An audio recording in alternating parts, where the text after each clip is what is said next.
काहे ना हरे के भजला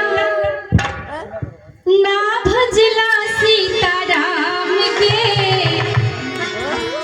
ये तने बता दा है दहिया कौन काम के ये तने बता दा है दहिया कौन काम के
सोने का मृग बन के सीता माँ को छलने जाते हैं।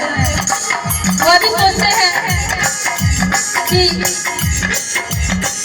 रावण के हाथ से मरने से अच्छा है कि हम प्रभु श्री राम के हाथ से भी हमारा संहार हो जाए।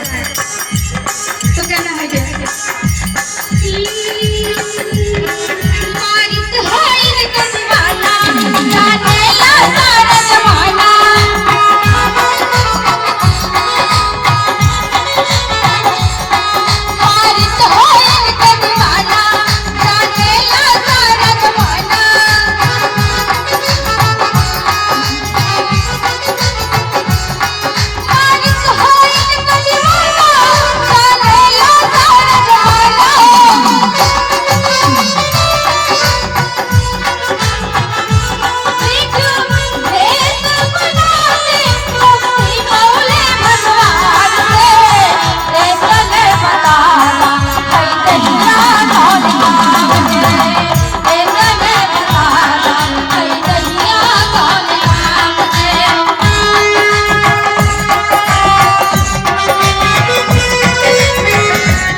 प्रभु श्री राम जी की इतनी परम भक्त थी कि भगवान ने उस सबरी का जूठन बैर खाए थे। क्यों? क्योंकि उतना प्रेम शायद हम लोग नहीं कर सकते प्रभु से, जितना प्रेम